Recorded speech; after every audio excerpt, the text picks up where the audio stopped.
So now we come to the next subject, which is a brand personality. There I have told you that personality study has a two tangent: customer one personality, and the other end is a brand personality. Marketer for is a challenge that he has to see that the brand personality matches with his target consumers. So what it tries to tell you that yes, like a human being, brand too has his own personality. Personality is built on certain traits. Like an individual, here also the personality is built on certain traits. Now this traits has to combine with the traits that an individual has. So how he looks at your brand, what he considers your brand position as, whether he is able to see the relationship there in the brand position that you are trying to talk about. So that's where the two personality, when matches, the acceptance comes in. So that is the challenge the marketeer has to face. Here is an example that has been given to you of an apple. So this is how the apple is looked upon. It's a dream for anybody. It's a cool, the humanist, creative people. When you talk about apple, these are the words which come in: innovative. It's a friend's friend, kind of thing. Passion for change, innovativeness, etc. Stylish, always, style above. Casualness, there is something there in that this thing. So that's how we recognize the apple personality.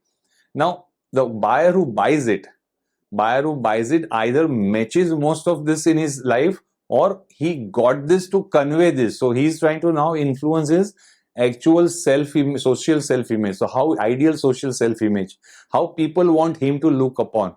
So that's where he's buying Apple products so that people look him upon as a cool guy, so that kind of thing comes in, Yana. So there's a two tangent to this, Yana. But that's on from the customer side, why customer is buying. Here the marketer's challenge is to first see that his brand personality moves and aligns with the consumer's personality. Consumers buying a brand has to do with his own personality thing that we have earlier studied, the four tangent. Okay, so with this challenge, the marketer has to do is to divide his target audience into essentially two genres and or two aspects, which is one is an adopter and second is a non-adopter. So for example, close-up gel toothpaste personality is that it is for the teenager. It is for those youth people, who have a closeness as a way of their life. They spend time together with the like-minded people or opposite sex, etc. Now they don't want to get don't want to fall out because of bad breath, etc. So their need is like there has to be a product which will keep my mouth fresh. So that's what close-up is offered, the freshness, this thing, which is not probably the case, say, with me. So I still use, because at my age, the Colgate Total is more reliable for me, the cavity protection and various other benefit that Colgate Total gives me. So look at there is a difference in the same house. There are two different toothpaste being used, etc. Cambridge versus Raymond. So that's another example. There are people who prefer Cambridge. In for quite a long part of my corporate life, I used to rely only on Cambridge, while for my trouser it was Raymond's. So this is also kind of a subject matter of adopter and non-adopter, etc. Okay, I have not at that point of time gone and bought. And people in fact comment like after marriage, Ashish style has become little informal. Otherwise, I used to be say like very formal, and therefore I was dependent on Cambridge brand, because it was more corporate and more towards that side. So that's how the personality that matches with you accept those brand, very quickly. Then you have a long relationship with it. That's where the loyalty and relationship comes in. So based on the personality trait liked by the consumers, you build a brand personality. So you study if you are building a brand personality is a subject matter which gets built up over time. So brand is an opportunity to know more about his consumers, consumer personality, etc., what is distinct in them, etc., through the trait theory, etc., and then try to put something behind the brand so that characteristics or that trait comes out, and that will attract the consumer.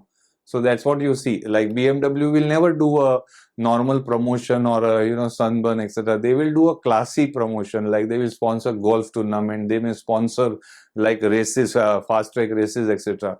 Because that brand stands for innovativeness, luxury, etc. So one need to really try and see how the brand's personality matches with the consumers. I have mentioned earlier also, so not repeating, personality can be represented as an animal. So XUV 500 was matched as a panther as a personality. Marketeers must create an identifiable trait of his brand personality.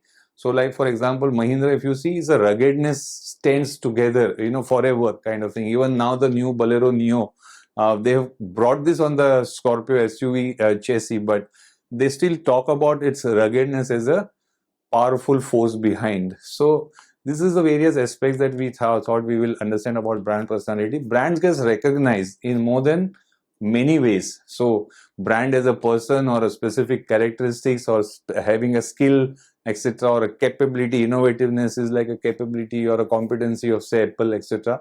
Certain associations, attitudes, or a mix of these aspects. So brand as recognition comes through a different routes. So that one, a marketer needs to understand this. One example is given, Ambuja Cement has a masculine physique, and when they came out only, they shown that advertisement with a very muscular body guy holding tall buildings, etc. So people made this, when it comes to brand Ambuja Cement, you look at as a masculinity as a part of that. So you feel that, oh, this is the right product for building my house. So that's how they have created a character which became synonyms with the strengths, and then people accepted that Ambuja Cement is a strength giving cement. So that's how this kind of an association brings that connect between the consumer and the brand. In other words, like any individual's personality, a brand personality too appeals to the senses of the target audience. It should appeal ultimately to your target audience. Various senses, so there are 5 senses, various senses. When the brand appeals, then the consumer comes closer to you. Thus, it is essential and challenging for the marketers to identify brand's personality and make the consumer accept that part of the personality.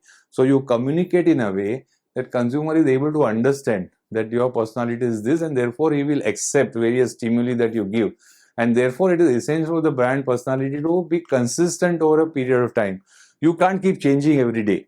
So personality is built, no doubts, but built over a period of time. You gradually construct and get closer and closer, because on the other end, your consumer is also changing. As I told you, actual self and the actual self is also undergoing change. So brand has to also evolve to know his consumers, what is the change happening in his consumers, and therefore constantly build his personality. But overall, it is supposed to be consistent over a time. The complete man, Raymond, is there for, I think, at least 40 years. If I look at my life, and when I got first appealed by the Raymond's The Complete Man message, it is even today. That's the personality that they have conveyed. And so such a powerful this thing that you carry with about that brand. So you see that you have to be consistent over a time. While you are developing your brand personality, of course, you have to definitely have those elements which conveys your brand in a way. So communication, be it visual or audio, should also convey that personality repeatedly, continuously, in a consistent manner. This is also known as a brand property. There is something called brand property.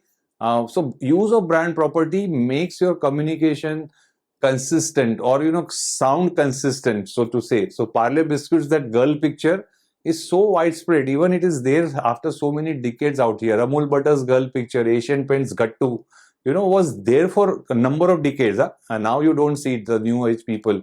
Nirma detergent, the dancing girl, Britannia biscuits tune, ting ting ting, it is even played today.